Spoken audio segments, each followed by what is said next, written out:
আগের মতো চুরি চলবে না এবং ধরা পড়লে শিপিং কর্পোরেশনে চাকরি থাকবে না, এমন হুঁশিয়ারি দিলেন নৌ পরিবহন এবং শ্রম ও কর্মসংস্থান উপদেষ্টা অবসরপ্রাপ্ত brigadier general doctor M Sakhawat Hossain.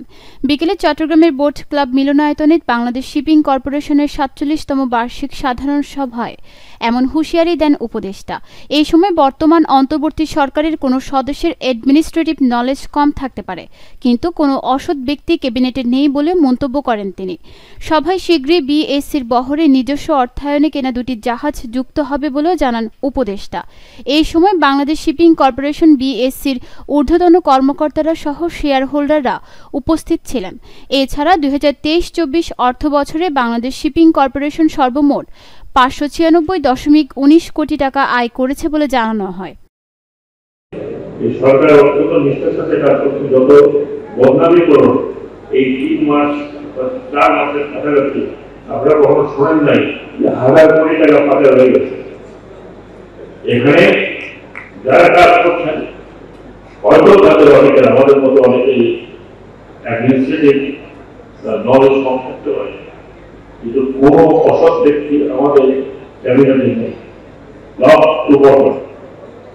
আমি আপনাদের বিশ্বাস দিতে চাই, আপনাদের উপর বিশ্বাস রাখতে চাই, আপনারা আমাদের উপর বিশ্বাস রাখবেন।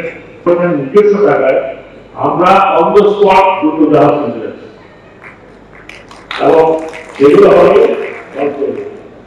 Bulk cabinet. এই কারণে অলরেডি শিপিং কর্পোরেশনের এমডি মহোদয় প্রতিদিন আমাকে খবর দিচ্ছেন যে জাহাজ কোথায় কোথায় আছে, কোথায় কোথায় পাওয়া যাবে।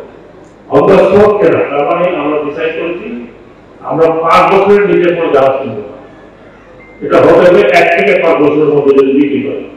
আর ইতিমধ্যেই এমডি মহোদয় আমাকে বলেছেন যে 2টো জাপানি শিপ পাওয়া গেছে যারা বিক্রি করবে।